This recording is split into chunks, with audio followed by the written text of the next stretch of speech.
What is up, everybody? In the last video, we officially got the turbo K-swapped E30 started and running, and it sounds incredible.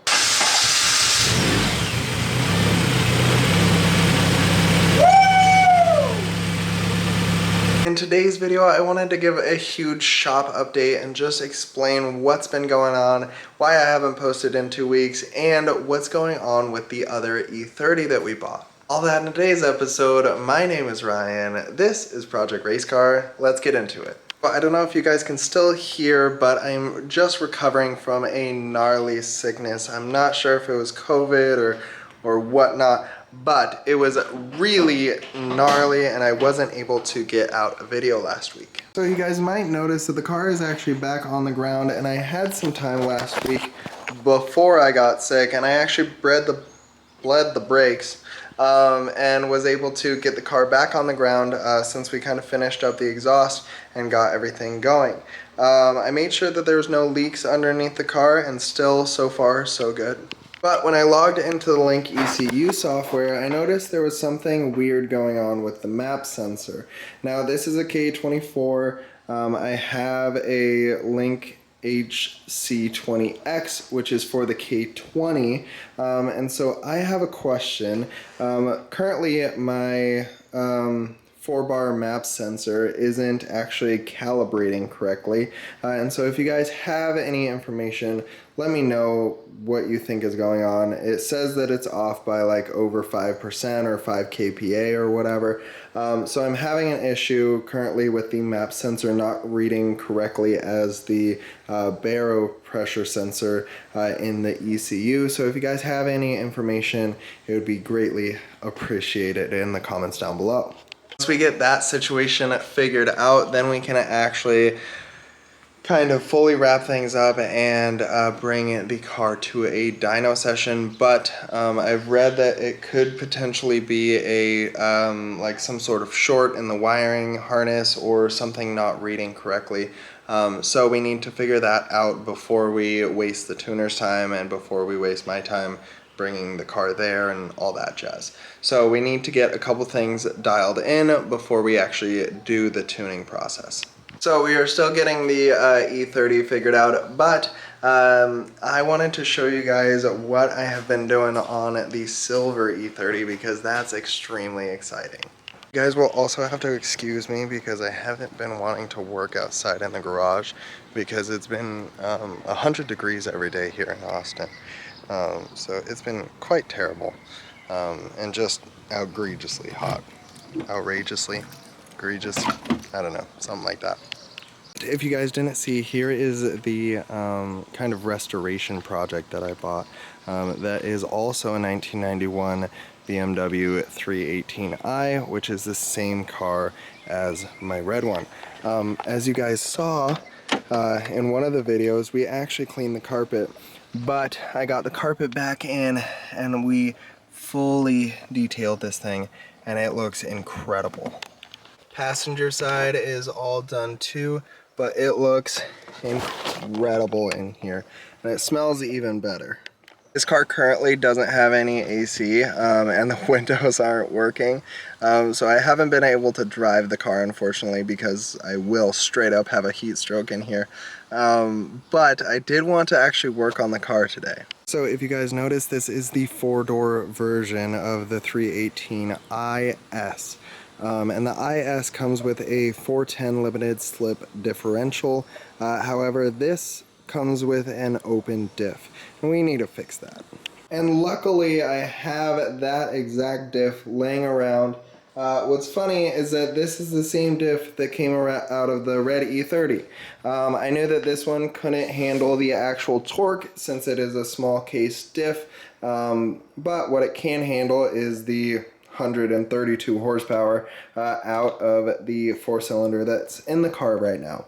Now you might be thinking, what is a 410 differential?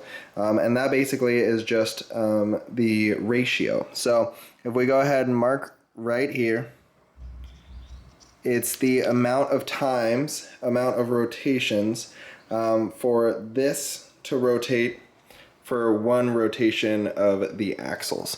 So we can go ahead and mark up here somewhere along there. So we have this mark and this mark up here. So when we rotate the drive shaft, it's going to rotate the differential. So that was one rotation, two rotations, three rotations, and we should be coming up on our fourth rotation. And if we look here, 4 and about a 10th rotation. So what this means for the car is that it is very zippy and basically causes it to run really quick to red line and makes the car a lot of fun. That being said, it's also an LSD and it's in really good shape for the age and mileage. I did drain the fluid and check the fluid, and it looked really clean in there, and it was still running with 0 issues and no sounds or anything, and so it should be perfect for our nice low mileage E30 out there. Okay, luckily the spot directly behind my garage just opened up, so we are going to start the E30, just back her straight on up. We're going to see if I installed all the clutch parts correctly, and if so, we'll just be able to drive the car. I haven't actually moved it under its own load yet, so we shall see.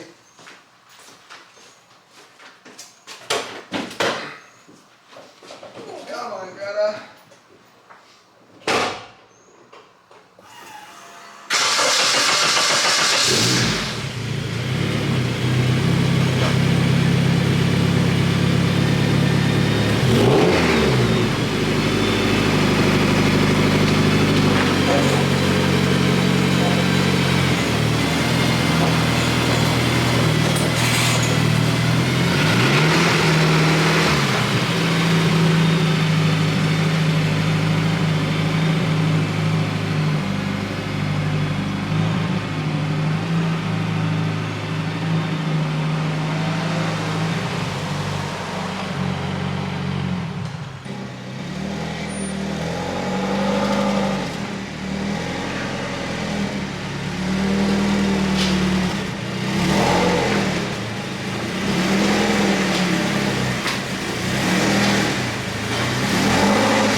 Okay, the front wheels are chocked, so let's get the rears in the air so that we can start breaking loose this differential.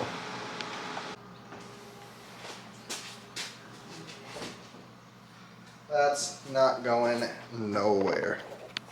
Okay, a BMW differential is pretty easy to replace. There are 2 bolts at the top, 2 bolts at the side, and then 1 bolt in the back. They should all be 19s if I'm not mistaken. 18s or 19s. And the way to get to them is just the box head of the wrench. And then we have to take off the 6 bolts that hold onto the side, and then the 4 bolts on the drive shaft. And then it drops out. So we are gonna now get underneath the car, start working. The next thing that we have to fix is the brake system on this car, because the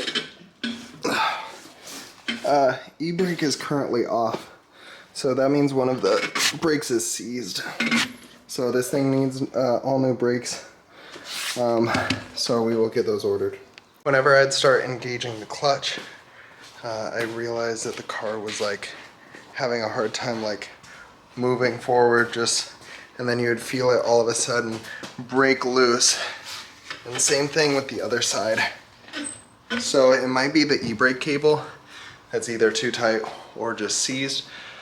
So that is something that we will look into. But as you can see, the car is in neutral, and with the e-brake down, and still is not. That thing is seized, both sides. So on here, we just need to remove the hex bolts, and so we'll break all those loose and get these things off.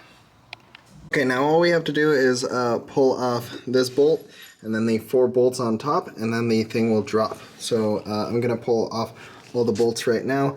I believe that they are just a 19 millimeter, and we're gonna get those off, and then this thing will be ready. Man, I hate working underneath the cars. The E30 has a whole bunch of nasty stuff underneath it. It definitely needs a good spray down under there. But I got all the bolts loose, so the diff is now ready to drop.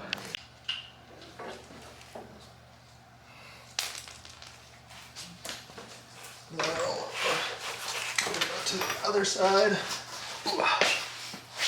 Oh God, I need a shower.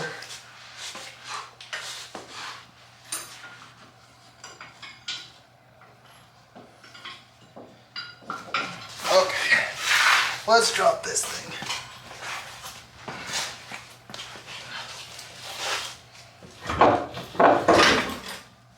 Perfect.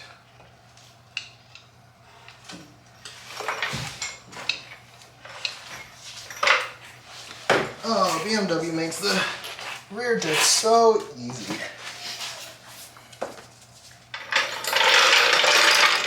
Look at this thing in all of its crusty glory. So the reason why we don't like this is because when I hold one side and twist the other, you can see, first of all, it has this kind of really bad clunk to it, but also it spins compared to my LSD, where I grab one side and it doesn't spin the opposite. So this one is A, much healthier, and B, a limited slip. I also want to drain the fluid out of this to see what that looks like, because it might look pretty bad in there, but we shall see. You can see just how much like dirt and dust is on there, and why I'm so dirty after being underneath this E30.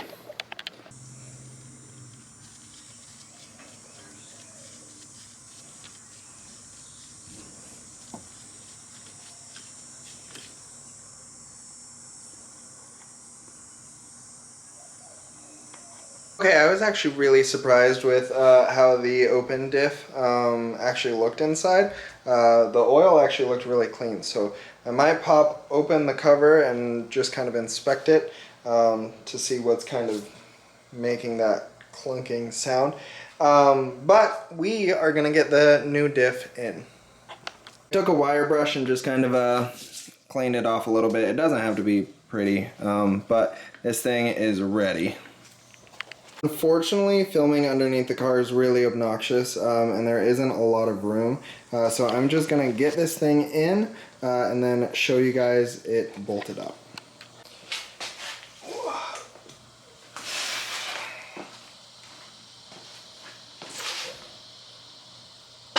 Perfect. These things are always a little bit awkward.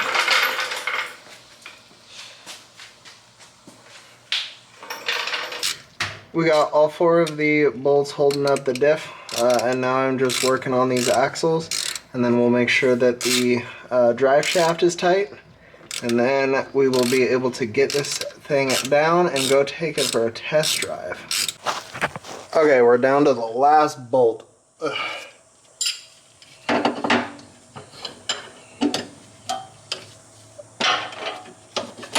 And then this differential is done.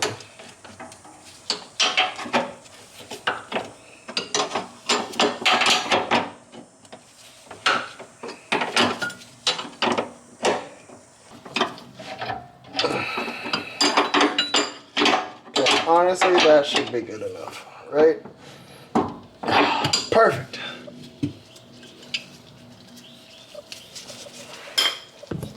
Oh, this looks really rusty on camera. I promise it's not that bad. That's just the exhaust. Well, and the diff, but that's like surface rust, you know? Okay, now we just need to get this thing back on the ground.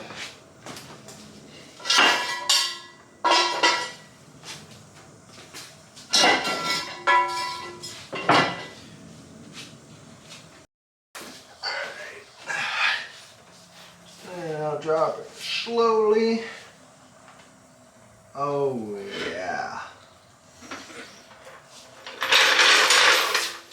Perfect. Look at that sick ride height. Let the suspension settle a little bit. Nice. This battery is the actually the old battery from my E30, and it's really dead. So I'm actually letting it charge, but I'm gonna take this time to go ahead and vacuum out the trunk, because this thing was never vacuumed and it looks gross.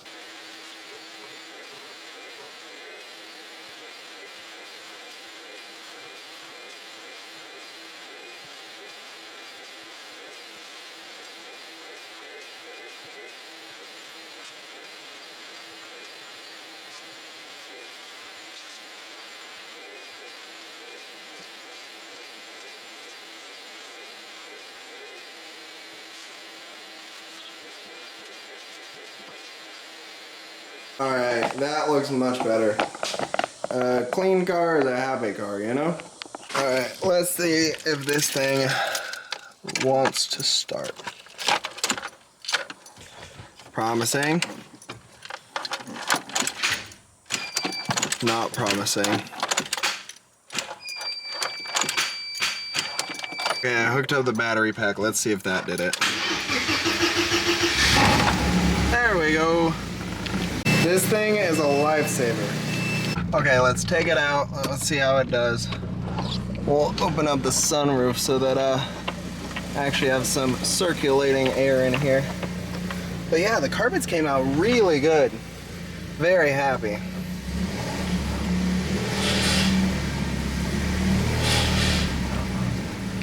So I did actually realize that the old differential was also a 410. And so it shouldn't feel like crazy different, but it will at least have the kind of performance upgrade, and it feels a lot smoother, because you guys could probably hear that that last one was very clunky.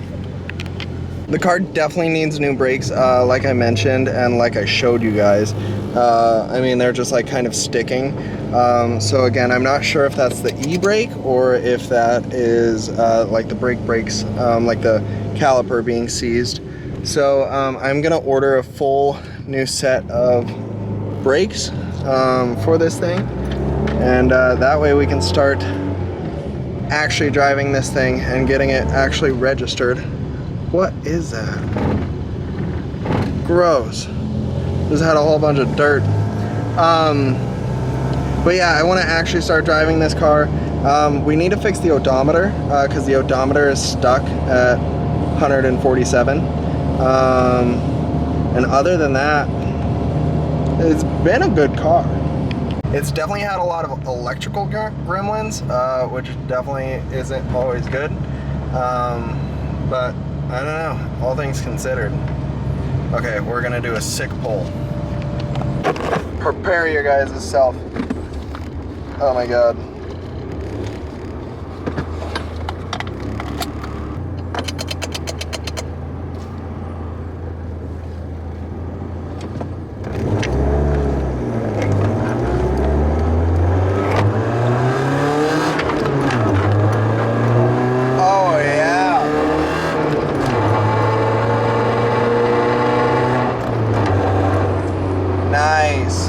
We have an extreme exhaust leak. Crazy bad exhaust leak. That's why it sounds like shit.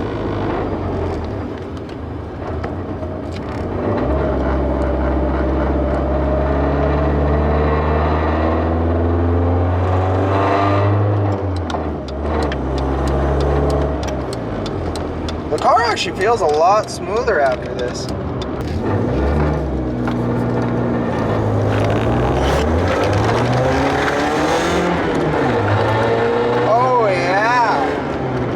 Those 132 horsepowers. Oh yeah, that's nice. That is really nice. Thing is a certified ripper. It might also just fall apart as we speak. Okay, so you guys can probably hear the rattle. And we definitely need to move the exhaust because it's hitting on something. But if we fix the rattle, get the exhaust leak fixed, and then fix the brakes, we should be in a really good spot to be able to kind of like sell this car. But what I do want to do is actually race this car versus my red E30 once that thing is figured out. So I will obviously keep the car until then, and we'll just kind of keep getting good content on both of the E30s. But I hope you guys enjoyed this video. I'm sorry it was kind of sporadic, and we're kind of getting back into things, but I should be on a more regular schedule. And so if you guys could leave a like on today's video, and until next time, my name is Ryan, this is Project Race Car. Have an amazing day. Peace.